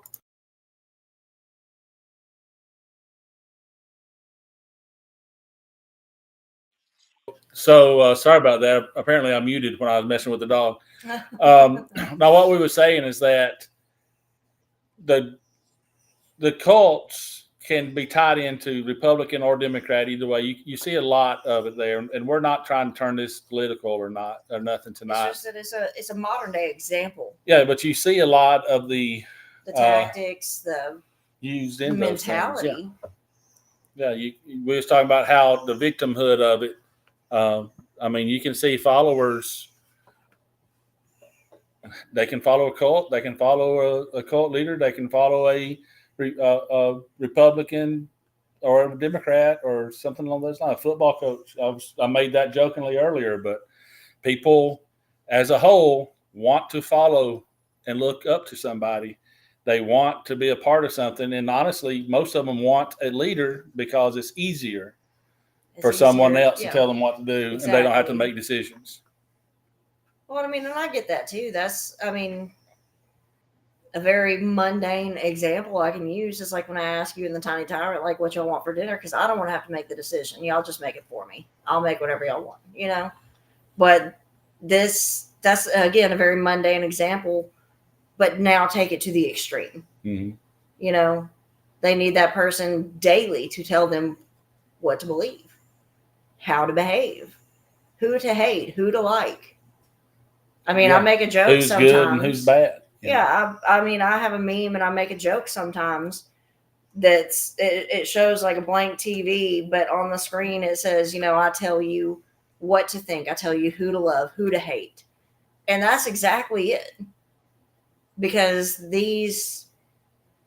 all of these people, and I mean, everybody to a certain extent, but followers of the type that we're talking about take it to an unhealthy level. Mm-hmm. Because, yeah, I mean, we all kind of do that. Like, what are we supposed to be outraged about today? So we turn it on our favorite news channel. Right. You know, we all do that. I mean, us at Twitchy, we make a living doing that. And, you know, even with KLRN, a lot of our shows do touch on the political. So, yes, we're also, our hobbies, our daily lives and everything are centered around this. Mm-hmm. But, again, with a leader follower cult situation is taken to such an unhealthy level. Well, it's magnified, and that's the thing with the cults too. Is once again what we talked about last week. It starts off kind of acceptable, and then it takes that one more step, and it's like, ooh, I don't like this, but then they'll bring you back into it, and it'll escalate again. And these baby steps until you're so far deep into it, it's brainwashing, really. No, it 100% is. And but look at like Jim Jones and everything. It didn't start out with, you know, the commune and everything in the Kool-Aid. Mm-hmm. It didn't start out that way. Started out, he was like a civil rights leader in or was it Berkeley or something? Somewhere like that in California. I don't know. One of the hotbeds of like liberalism. But it was those first steps. Like, you get the people locked in because you're a civil rights activist. You know, you want the best for your community and everything and the people in it. So you get all these people following you. Then you kind of, you know, inch into a different theory kind of, or, you know, principle. And they're like, okay, well, this, you know, this other one was reasonable. This one doesn't seem unreasonable either. It is baby steps with them. Cult leaders are extraordinarily patient people. Yeah. Well, they take it, you know, one step at a time, and once they get that hook set in, you have to set the drag just right and reel them in a little bit at a time. Yeah. You know? Or it could be like the boiling water and the frog analogy, you know? If you try to, if you bring the water up to a boil and, you know, try to throw a frog in, he's going to hop back out because it's too much. Yeah. But just set him in there and turn the heat up just a little bit, little bit more every time. He'll boil to death before he realizes it's happening. Right. So, I mean, that's exactly how cult leaders are. They're very, very patient. Mm-hmm. Yeah, I was noticing on the chats here, it says that Yes, it is Flavor Aid. Yeah, it wasn't not Kool-Aid. That's just Kool-Aid, kind of the cliche, you know. But I like here what Will says is I'm gonna be a pass if he ever markets the MAGA Kool-Aid. I wouldn't put it past any MAGA Kool-Aid. That's pretty funny. And yes, I'd buy it just to have it. No, I was about to say that actually, because, you know, everybody on the left calls him like a cult leader, and MAGA people are, you know, in a cult and all that kind of stuff. It would actually be genius if he did it. It would be hilarious too. Yeah, it would be like one of the ultimate trolling things he could The flavor better be a cold twist on orange. That's all I'm saying. Yes, exactly. It has to be an orange flavor. Yep. The gene pool filters are broken and need to be replaced. That's pretty cool too. So. Yeah, I'm like, okay, like Dwight on The Office. Like, it's time for another play. That was Andrew Young said that too. Yeah. Now we had kind of strayed away from the trans cult, yeah. What do they call it? Transfica or something? Trantifa. I mean, and keep in mind, because Andy No actually suffered a brain hemorrhage, a brain bleed, after covering like the earlier riots in like 2016 through 2020 and everything, when they were putting Quikrete into like milkshakes, and they threw it at his head one time. Like, he had showed photos of himself in the hospital and everything after this happened. Like, he has been viciously attacked by the left. So I absolutely understand why this was such a scary thing for him to start covering. Right. Because he's putting himself out there. People know what he looks like. I mean, and they're obviously willing to do great, great harm. Yeah, and like I said, he's already been attacked once, and this the Zizians have already proven that they will murder people. They will absolutely kill you. And he was, for a long time, the only one really talking about this publicly. So, yeah, I honestly think he was taking his life in his own hands doing this, you know. And he even mentions it there in that video we watched, where he was relieved that these people were finally caught, because he was actually stressed about it, feeling some anxiety about it. So, I mean, you can't really blame him either, but there is still more work to do. There are still, I'm guessing this is probably a lot bigger than we realize, as far as like the number of people involved in this cult. I actually think opposite. I think it's smaller than it is, because I think it was growing and it was getting traction, but it seems to be the same player names repeated over and over. I mean, that could be your core group, like, you know, I think Tex Watson and the girls and everything with the Manson family. I think the Manson family was big. I think they were definitely trying to get recruits in. All cults do. Yeah. But I'll be honest with you, that's a hard sell, because which part is more annoying, the trans part or the vegan part or the, you know what I mean? We kind of hit like a bunch of titles there that are just insufferable. The only thing would make them worse if they was CrossFitters too. I say, but based on some of the pictures we've seen, I doubt physical fitness is a high priority. So there ain't not a one of them that was doing any kind of CrossFit. No. And I guarantee all of them wasn't vegans neither. They was somebody eating a damn Big Mac. I promise you. Yeah. They wasn't all just eating dandelions and crap like that. They lied. I think we got another clip, but I don't even remember what the clip's about now, because we talked about other stuff. It was actually the Fox News interview, because is now finally making its way into the mainstream. Yeah. So Fox News interviewed Andy No. Well, we've seen of course, Andy No's got his YouTube and his X channels and AndyNo.com, but I don't know if he still has his podcast, but it was called The More You Know, spelled like his last name. NGO. Mm-hmm. But the OAN network, One American News Network, had interviewed him a couple of times. And then finally, he got a Fox News interview as well, some primetime Fox. And we got that clip too. And like I said, I don't remember exactly what he's talking about, but here it is. A group of transgender computer scientists came together not to build a website, not to introduce a new app, but instead to join a violent cult. 3 members of the trans vegan group known as Zizian have been arrested on charges including trespassing on private property, and that was in Maryland, where they were apparently hiding out. They were also charged with possession of a handgun in a vehicle. That's not all, though. They've been linked to the deaths of Curtis Lind, Richard Zodko, Rita Zodko, and most notably Border Patrol agent David Malland, who was killed in Vermont back in January. Joining me now is Andy No. He's the senior editor at the Post Millennial who's been reporting on this. Andy, I know you've been following this group for a while. I've been reading you online. What led to their arrests? Well, they have been, the leader, Jack LaSota, had been on the run for several years. And at every step of the way that he was caught in different jurisdictions, he was let out either on no bail or bail that was lowered. In the case of in Pennsylvania, where a $500,000 bail was lowered to $10,000 in 2023, and he disappeared for a couple of years until he was arrested with his two comrades over the weekend. What happened is, according to the court documents, the three of them drove their box trucks, and this is how they try to live off the grid, onto rural property that happened to actually be private property in Western Maryland. And the property owner alerted police. State troopers came up, and they would not identify themselves. However, fortunately, the FBI is finally on this case now, even though their homicides have been going back to several years. And law enforcement on the East Coast do internally have photos of these suspects because there have been Look at him. so many I just want everyone, deaths. Andy, I'm interrupting, but this is like demonic.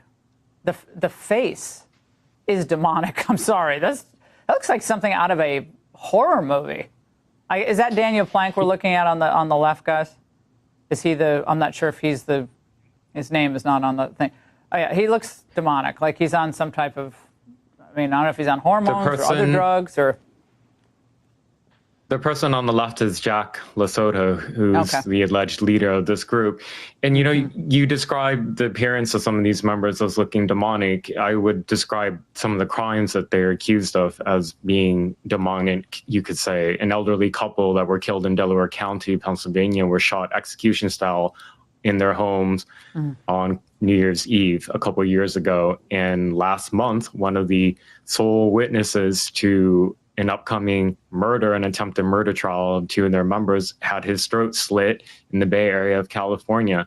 So, FBI dropped the ball on this because the killings go back to 2022. Well, we certainly hope the FBI does the justice that should have been done a while ago on this, because we have dead Americans. Andy, as always, thank you.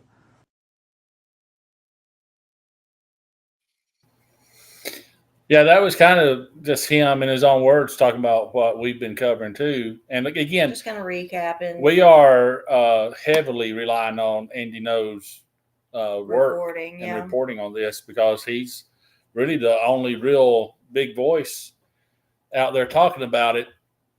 And we reached out to him to see if he could come on tonight, but he wasn't able to make it or anything like that, because he's on Fox News, so you can't. That's why I say I didn't expect him to want to be on a little tiny podcast. No, I told him he didn't have to turn his camera or anything on, but he, in case he was feeling a little bit shy, but he didn't answer back. So maybe next time. Yeah, well, we're definitely going to keep up. He followed me after my Twitchy article about this case. Yep. Which was a huge deal to me. Like, you can ask him, I about fell out of the bed. Yeah. But yeah, for sure, follow up, keep it, and not just on this vegan trans cult. Andy does some great reporting on across everything. When it comes to being a journalist, I think he's one of the best out there. I say he's very straightforward. It's very objective.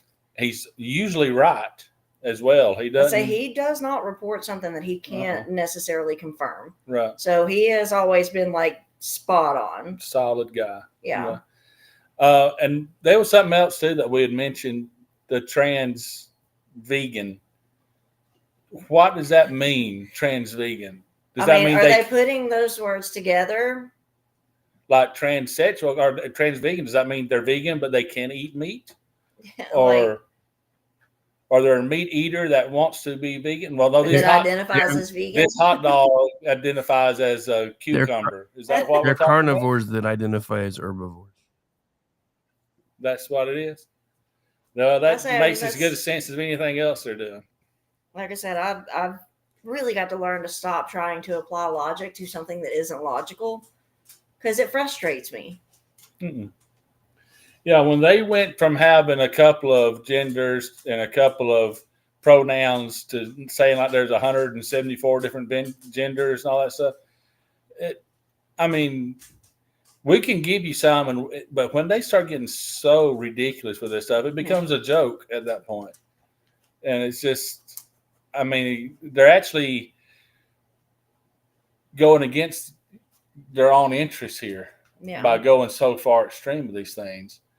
And that's just in general conversation. This cult themselves, I don't think they're actually, like I said, I don't think they're actually believing that they're trans anything. I think they're just latching on to this because it's the trend thing now. The trendy thing to do. All using the code words to allow them False outrage. Yeah. Yeah, that way, again, they can use, like Andrew's saying, they can use these quote unquote code words and all these, they can say the right things and label themselves the right things to afford themselves protection from the left, because the left will fall all over themselves to protect these people because they identify a certain way. It goes back to virtue signaling. The left overwhelmingly would rather be seen as a good person than ever have to actually do anything good. Mm-hmm. And here you've got this group that is thankfully somewhat disorganized, but actually murdering people and no telling else what they're doing, but killed at least 4, probably 6, and the mainstream media wouldn't even touch them because it was the way they was labeling themselves. It was leftist ideology and with transgender people. Mm-hmm. So they didn't want to touch it and risk being seen as hateful. Phobic of some sort. Because, I mean, that's what they're going to do. If you don't fall in line, they're going to label you something. Or some sort of bigot or something like that. I don't know what it is at this point, but they'll come up with some sort of hate-filled bigotry. You know. Can't you stop it? That's Miko. He's joining us now. Apparently, he has something that he wants to share with us. But. No, he's just a giant mama's boy. But this group, like I said, the key players have been arrested. I think this time they've actually done enough that they won't be able to walk out on bail, from what Andy was saying, which is good. And hopefully we can actually get some real answers to what their motivations were. Yeah. Because quite honestly, I think, in my opinion, this actually works out as a terrorist group. By definition, but the ideology and everything that they were doing. The crimes that they have committed have been politically and ideologically motivated. Not religious or anything, but it doesn't have to be, all or nothing. But I mean, it could just be ideologically motivated. That's still terrorism. It could be just politically motivated. Still terrorism. But yeah, it's absolutely at this point, the violence that they're committing, the murders and everything are terroristic in nature. And so I would love to see the FBI, especially now with Kash Patel being affirmed, throw the dang book at them. Yeah. Let's get them for everything. Let's make sure these people do not have a chance to hurt anybody else. Well, it's been so one-sided for so long, to the point of being celebrated and protected class, that I hope that they will, once the houses get cleaned and put in order, that they will start making examples of these kind of people. Yeah. Not just the trans people, that these criminals in general is what I'm talking about, the ones specifically that they've arrested in this trans cult. And then other criminals that have been just getting a slap on the wrist and sent back out. And it's to be repeat offenders. And then we are called all types of bad names because we speak out against that.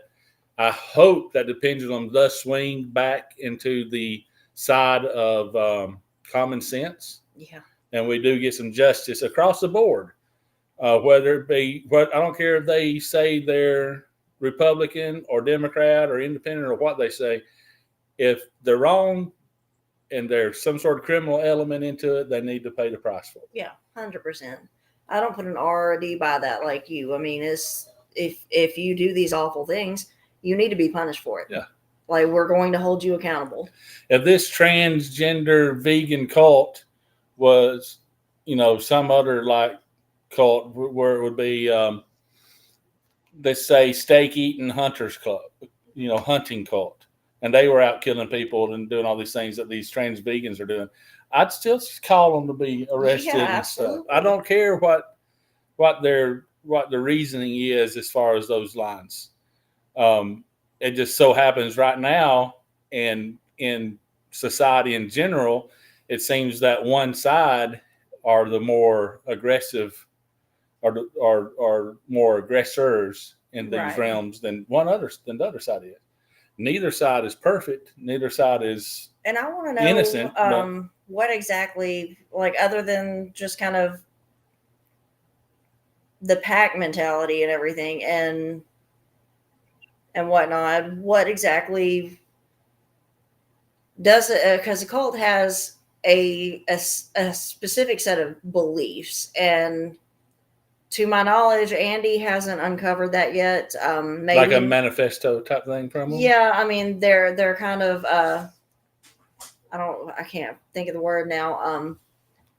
Their creed or something, basically. Yeah. I mean, we don't know anything of that, but with the leader, Jack Lasota, getting arrested, maybe he'll start talking. Yeah, they've that is interesting to see what their actual motivations are. What do they believe? Yeah, what do they want? Obviously it wasn't to be left alone, because they could have, that would have been a different tactics taken if that's all they were after. He was actually, I think he was building up for something. I don't think he had the opportunity to get there though. That's kind of scary too, because I mean, there are probably followers that have not been arrested, and whatever they have been speaking to each other about and potentially planning and everything, those people are all still out there. Well, Mr. No had said that they had, oh man, I wish he was a doctor. I wish Andy No had a doctorate. That way I could call him Dr. No. But Andy No, he mentioned I have an idea. Since you guys seem to have a contact for him, I'll draw something up on KLRN Radio and give him an honorary doctorate. That sounds awesome. Good. We'll send. You'll send that to him. Yes. Yeah, we'll do that. We'll get that sent to him. But he had mentioned that there are some that still on the loose or still on the lam or what have you. Well, there are some other associates and everything that I think might have either left the group. Yeah, that's what I'm saying. There's some that we still don't know anything. They're unaccounted for. Yeah. And hopefully they just, and he even mentions it, hopefully they just disbanded because the heat come down on them and oh my God, it's real now. We're not getting. Maybe it was too extreme for them. Yeah, we're no longer cosplaying. Now it's real. Mm-hmm. So they go back to whatever they was doing before. And I kind of have the feeling that is what's happening. Yeah. I just don't have the feeling like it was organized enough or big enough for number 2 to take over and keep the movement alive. But I just have that feeling. I don't know why I got that feeling. I just do. And that's my hope anyways, that it is just disbanding at this point. Because now if they were involved in criminality, I do want them to be caught. And I hope that this little sissy boy Zizzo starts naming names when they do start putting the screws to him. I would love to see that. I mean, you gotta think. I mean, most of these people, even if they are narcissists and everything, that means that they will be willing to do whatever they have to do to protect themselves. Yeah. So he'll be throwing people under the bus left and right, I'm guessing, the minute he gets any kind of heat on him. Yeah, I have a feeling that's going to be part of it because. I don't know, just comparing this Jack Lasota to some of the other cult leaders that we'll be looking at later, he's not impressive at all. No, he's not as Cunning is like the Jim Jones or like the Yahweh Ben Yahweh guy, or I mean, Manson was a bit disorganized too, but I mean, he was still way more coordinated than this seems to be. Now it's more. I'm going to use the terminology for cosplaying again too, role playing type stuff. And I have no problem with people that go to those conventions and do that. I think it's pretty cool. Actually, I probably won't ever do it, but I have no problem with cosplayers up front. So, but when I'm use this terminology, them cosplaying these roles as transgender people in this cult, to me, it has that feel of LARPing. Okay. For the most part. Now, there were some people that took it way too serious and actually crossed that line into murdering, and those are some very evil and twisted and sick in the head people that need to face the consequences. But I kind of got the feeling that overall there was kind of some LARPing involved here. I say you got these maybe a group of people that got together and was like, oh, hypothetical situations. Like, this is what we would do if this were to happen. And so I just got this feeling like this cult was caught in the infancy stages, and I think it's going to get broke up before it ever got off its feet. Though it had a potential to get somewhere. Yeah. I just think it was too disorganized, too specific as well. It's like you got to be transgendered and a vegan to come join us. I mean, yeah. You're getting too many titles in your cult, and it's just not going to work. But say you're trying to check off too many identity boxes. Exactly. So this is a bunch of losers that got together and was decided, hey, this is going to be fun. We're going to get to go out and live in these box trucks and play on our internet and be cool.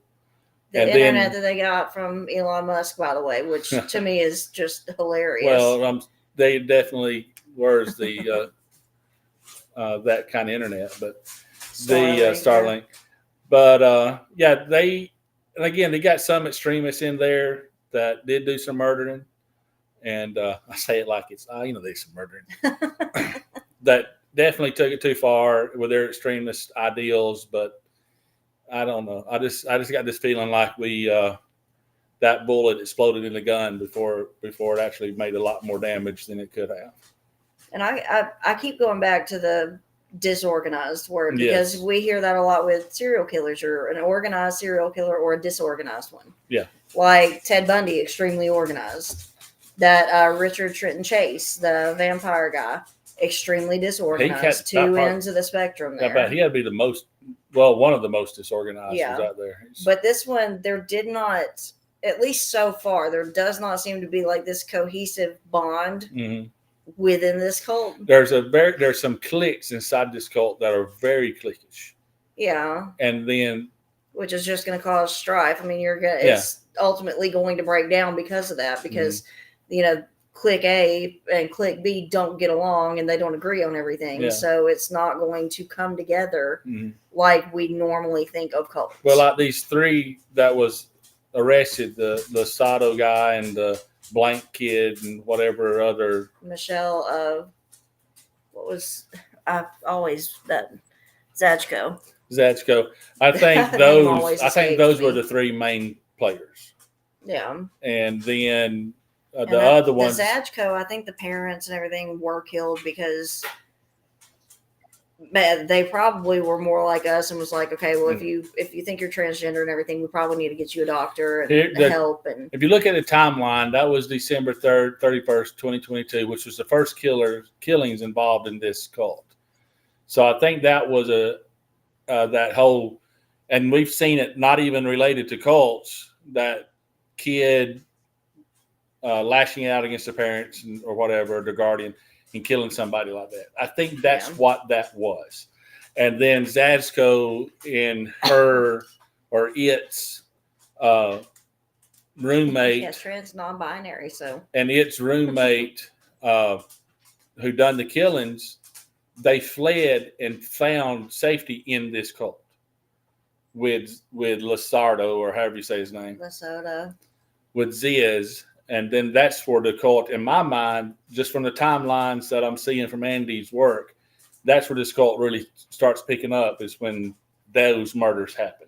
I do think that was like the catalyst, basically. But I think that they were actually involved in this cult beforehand because, the family was well off. So I wonder if part of it was financial motivation. So they could buy their box trucks and pay for Yeah, their Starlink. I'm sure they were involved with each other before the murders, but I think that murder is what the catalyst that set it off to start it. Yeah. To really, and it may have been to get the money to start it, to get on their own. Yeah, this is all our speculation now, because like we keep reiterating, this is an active case right now. Yeah.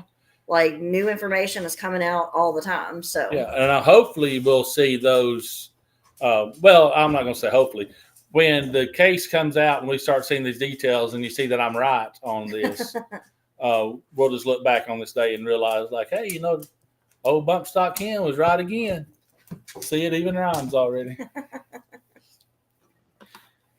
But yeah, I mean, hopefully since this is a series that we're doing on cults, and we're going to cover multiple different cults.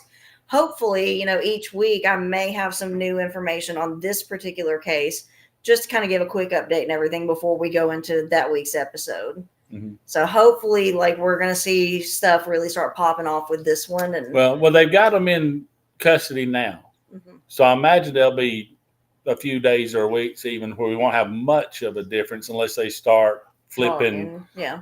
It's flipping on their other people that's still out there. I would expect Ziz, the leader, to be the one to flip first, because he's going to cover his own butt first and foremost. Yeah, but as Andy gets information, releases it, we will be doing the same thing. We're going to be following along with it too. Yeah. I mean, I'll probably even update my Twitchy story at some point and everything now with the new arrests. Yeah, they probably do that this week. But yeah, again, it's Andy No NGO. It's Mr. Andy No on Mr. Andy X. NGO on X, and he's got a YouTube channel as well. And you can follow this just like we have been through all his videos and commentary and his reporting. And he does a wonderful job in everything he does, but this is pretty cool. That's why we keep like directing y'all back to him. Yeah. So, and we went to, we wanted to make sure that we gave him all the credit because he's done all the work. We're just repeating the information now. We're just repeating the information now. So, but yeah, check him out. And then, like I said, we'll keep y'all updated as we see stuff as well. But as far as our cult series, we're going to move away from this one. Next week will be a different one. So I may put out a poll or something to see which one y'all want us to cover next. Well, before we walk away, let's go ahead and do the in memoriam. Yeah, we haven't done an in memoriam in a while, but we actually do have victims that need to be remembered because now we're going to do the in memoriam on this show for this cult that we know now. Again, as updates come on, we may have to add to this. Hopefully not. Right. But then once we do this, we're not going to sign off yet. We're going to talk about some more upcoming cases that we're going to do. Yeah, and like y'all in the chat and everything, if there's a cult you think we may not have even heard of or something, like drop it down there in the comments and everything, because I'd love to research it. Yeah, same in the comments now, or just on one of our X pages, or on the Front Porch Forensics X page, messages or whatever. But go ahead with the in memoriam. It's a short one, but let's go ahead and do that. Yeah, I've only got, I think it comes down to like four people here, I guess. There's 4 known. He suspects 2 more. These are the ones that I have names and dates for. But yeah, as like stuff comes out, we will update our in memoriam, because as we always say, these are the people that actually matter to our show. That's the reason we do this, is because victims don't get near the focus that they need to get. So we just want to stop doing that. We just want to remember them, especially. So we've got Richard and Rita Zajko, and they were shot execution style in their home. Maybe not by their own child, but at least, the child was involved in that. And as a parent, that's completely terrifying. They were killed December 31st of 2022. Curtis Lind was in Vallejo, California. He was first attacked when he tried to evict the cult from his property in 2022.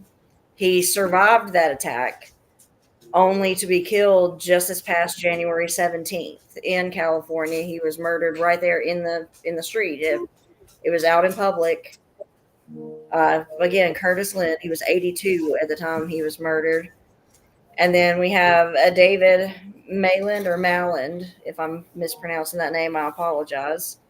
He was the Border Patrol agent that was killed in Vermont at the Canadian border on Inauguration Day. And I think Andy No actually said that his funeral was today.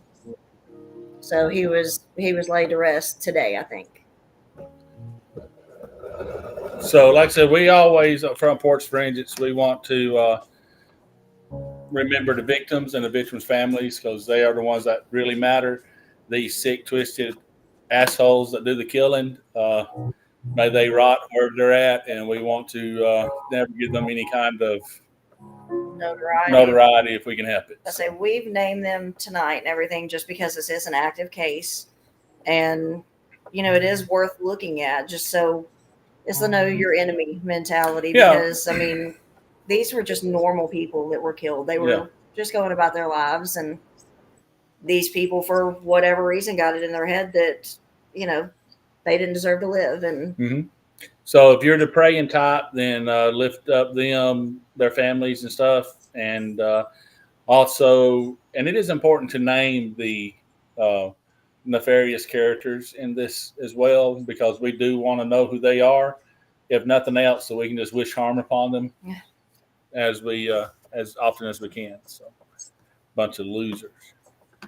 Yeah, I mean, and it is scary to think that more of these people could be out there and planning something, plotting. It is scary. So we live in a day and age now where I think your head needs to be on a swivel way more than it ever used to be.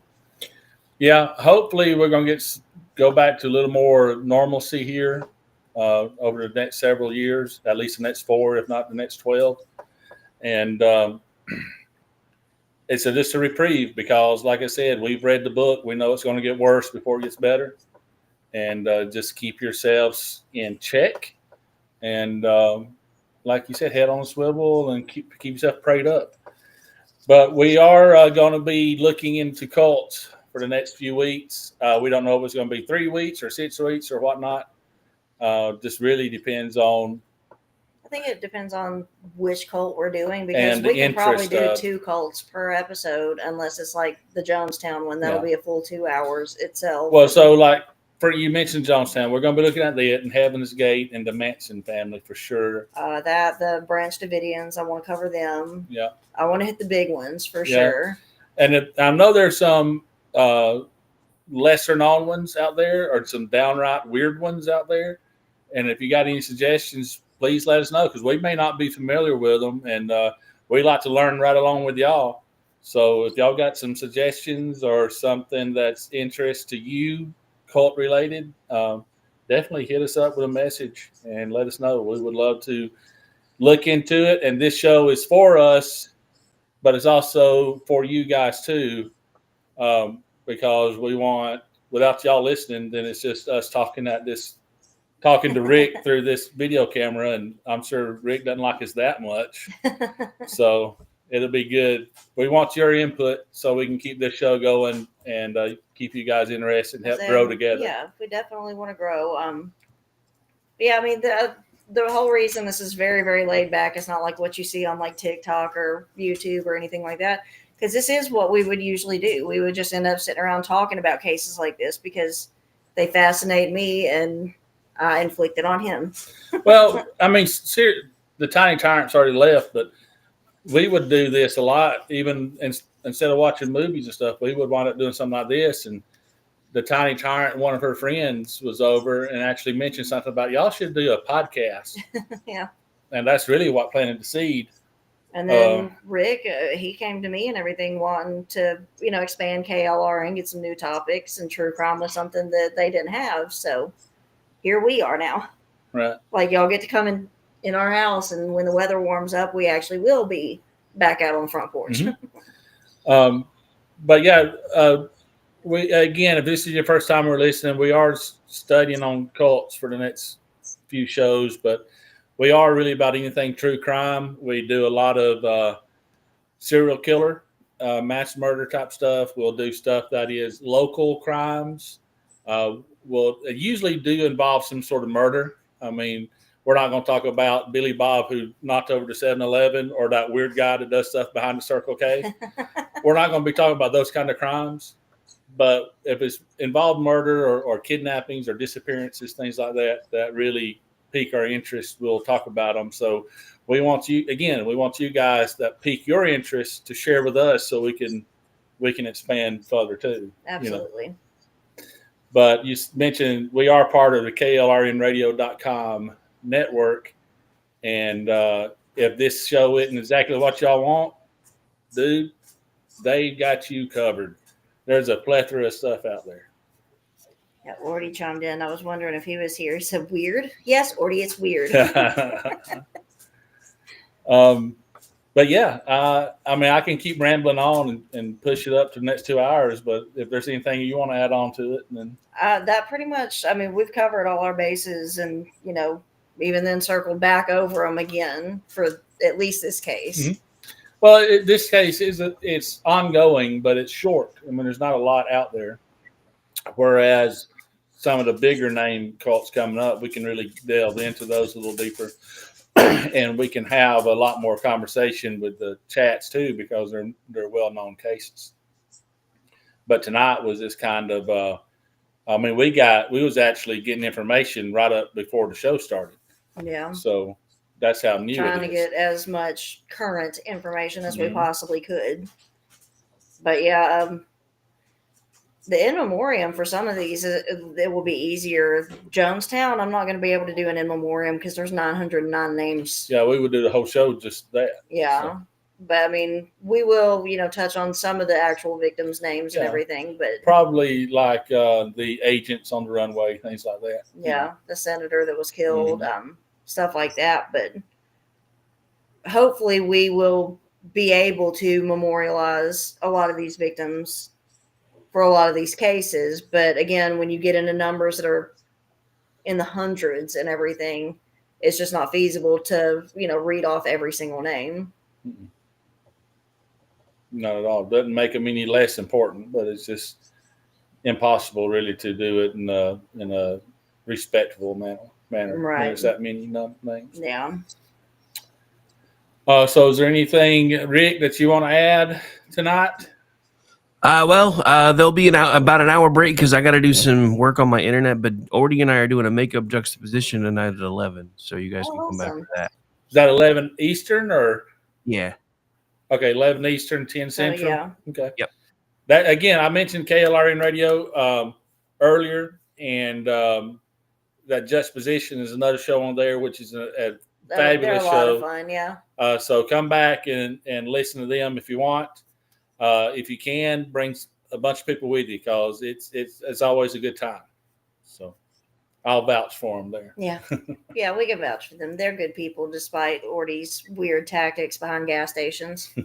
But as far as our show goes, I'm Bump Stock Ken on X. That's really the only thing I do other than help out on Front Porch Forensics, which is FP_forensics. On X, yeah. Or at FP_forensics on X.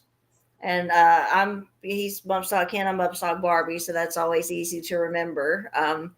I do in name director of marketing here at KLRN, and I also write for Twitchy. So if ever y'all see us posting articles and everything, go read them because that's the easiest way to help us make money without actually donating any money. Yeah, the Twitchy.com, right? Yeah, Twitchy.com. My author page where you can find every single article I've written is in my bio on X. So don't forget your audio links are monetized too. Okay. I don't even know what an audio link is. So we have lots to learn about this business. Yeah. The podcatcher stuff we promoted at the beginning of the show. The podcatcher stuff. I got you. And that is the preferred one is Spreaker, correct? There's programmatic ad revenue that goes into all of those. So the more clicks you get there, the more you get paid. Okay. Okay. And is Spreaker the one that we like the best? Because I actually listen on Spreaker. It's an easy app to use. Yeah. But so is Spotify now. So Spreaker works, but it also goes out to iHeart, Spotify, pretty much all of them. So whichever one anybody else likes to use, you all get ad revenue from those anyway. Awesome. Okay. So yeah, if you can't catch us live, which I know can be hard to do, especially on a Saturday night, Spreaker app, Spotify. We use Spotify a lot. iHeartRadio, anywhere basically that you can get your regular podcasts. Click us there. Follow along with everybody else on KLR Radio, and just support us the best we can. We support each other, and we'll keep growing together. I love that comment. Girl, you sound even more Southern than I do. Orty said once, the first time I was on Toxic Masculinity, that my voice was like sweet tea for the soul. Sweet tea for the soul. Well, I think that's about it for tonight. Again, thanks for joining us. Catch us replay on Spreaker, Spotify, anywhere else you catch us. And we hope to see y'all next week. So, Night, y'all. Good night, everybody. I like the girl talk. It makes me feel alright. I like scary stories in the morning, and I like them at night. I like the girl talk vibes. They make me feel just fine. I listen to a lot of true crime.